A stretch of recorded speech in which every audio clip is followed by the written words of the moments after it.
Hi, today we're gonna talk about the book The Picture of Dorian Gray, written by Oscar Wilde.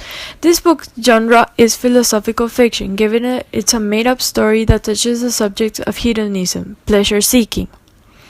The story starts with a character Dorian Gray, who is the subject of a portrait made in oil by Basil Hallward, an artist who is impressed and fascinated by Dorian's beauty. Basil believes that Dorian's beauty is responsible for a new way of art and for him reaching new artistic potentials. Through Basil, Dorian meets Lord Henry Wotton, who later impresses Dorian with his aristocrat's hedonistic worldview.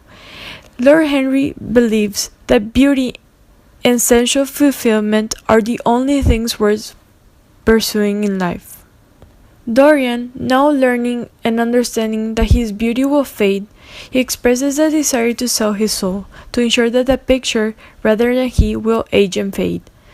The wish is later granted, and Dorian begins to pursue a life of corruption and illicit vices. Throughout the book, we can see that Dorian fills his life with many varied and amoral experiences while staying young and beautiful. Also, his portrait begins to age and record every scene, becoming disfigured and deformed.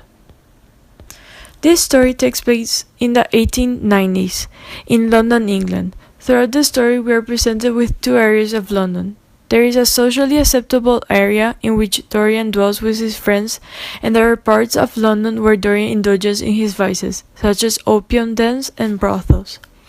These two parts of London seem to portray the character Dorian perfectly, as he is able to present an innocent and pure side while also engaging in illicit acts that lead to his own corruption. However, a key event and a very important point is to notice that London's dark side is only presented after Sybil Vane's death, which we believe is a key event in changing Dorian's behavior. This book was really hard to understand because there were many vocabulary words I couldn't understand, but I tried my best to interpret and analyze it.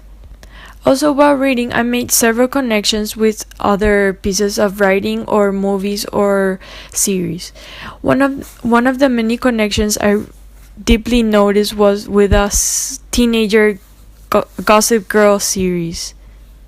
I know it may sound dumb, but it was very similar. Dorian's attitude and Blair Waldorf's attitude, who is a protagonist of the series.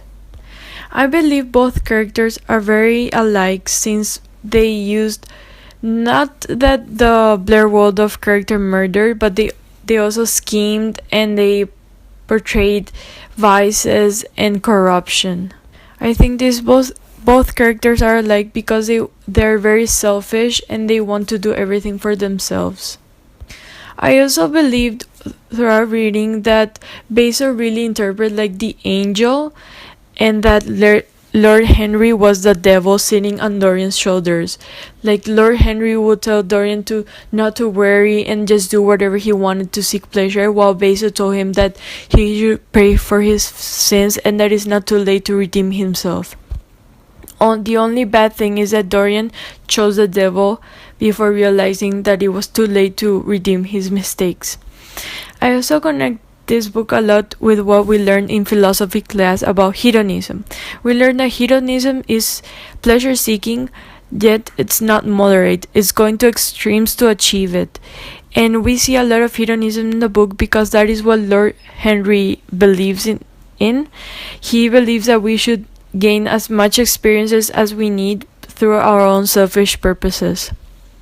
I also noticed that in the book there is a moment of foreshadowing when Sybil is interpreting the Shakespearean act of Romeo and Juliet, because in the book of The Picture of Dorian, the love between Sybil and Dorian doesn't last. They break off and Sybil dies, and something similar happens to Romeo and Juliet, where the love doesn't flourish and one of them commits suicide and they end up not being together. The theme of this book, which I found very important, and I also think that it can be found in today's day, is that superficial nature of society. That we notice in the book that many societies they find that they're extremely superficial. Like it is no surprise that beauty is above everything else. This is perfectly depicted in Dorian's character because he gets away with anything just because he is very beautiful outside, but he's very corrupted on the inside. And one of the quotes Lord Henry says is, "Crime belongs exclusively to the lower orders." This means that Dorian, being a socialite and someone from the nobility, should not be committing crimes. Yet he commits crimes and everybody talks about his reputation but does nothing because he's so good looking and has so many friends. I think this is very unfair given to the people who are not good looking and yet they do the best they can to be a good person. Like, I think this is still lasts today in society because many celebrities do corrupted actions, yet they get away with it because they have money and fame and beauty. A passage of the book which I found very important was the words of Lord Henry, and I will read them to you. "We are punished for our refusals. Every impulse that we strive to strangle rots in the mind and poison us. The body sins once and has done with its sin. For action is a mode of purification. Resist it, and your soul grows sick with longing for the things it has forbidden to itself, with desire for what its monstrous laws have made monstrous unlawful.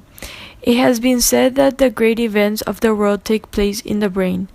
It is in the brain and the brain only that the great sins of the world take place also." From this quote, what I understand is that Lord Henry is saying that he wants to go back to the time where beauty was above all, and that we should not deny ourselves from the sins we want to commit, and that sins only live in our minds, that they're a figment of our imagination. I want to say that I'm really against what Lord Henry says, and that's why I picked this quote, because on my opinion is that we shouldn't be selfish, superficial people. We should really see people's actions and thoughts before judging them superficially, and that we should always try to grow and become the better persons of ourselves and not giving into pleasures that are bad for others. And I also want to add that even though like Lord Henry, he's always like we should sin, and that he pushes Dorian to sin and he makes Dorian sin, he doesn't really commit a lot of sins himself. So I really don't understand why he pushes everyone towards this philosophical truth while he's not the one really doing them. Like, he's almost like saying, you do them, but I won't do them myself, which I think it's kind of a hypocrisy. Overall, I really did not like this book because I thought it was very bad, in the sense that I felt a lot of betrayal, because I felt a lot of pity for Basil, given that he made this portrait for Dorian, he exclaimed his adulation to him, and then he got stabbed in the back, and I find it so diminishing to the character. And also I really did not like that Dorian sucked up a lot to Lord Henry, given that Lord Henry wasn't a sinner himself. Like, he wouldn't commit the same acts that Dorian. For example, Dorian will do all these crimes, but Lord Henry will say that crimes are only for the lowers, not for the ones in high positions. Overall, I wouldn't recommend this book to someone who likes happy endings, because the ending, I thought it was really bad. I thought like Dorian was gonna redeem his actions, or that James was gonna kill him and avenge his sister's death, but actually I don't want to say the ending, but I really did not like it.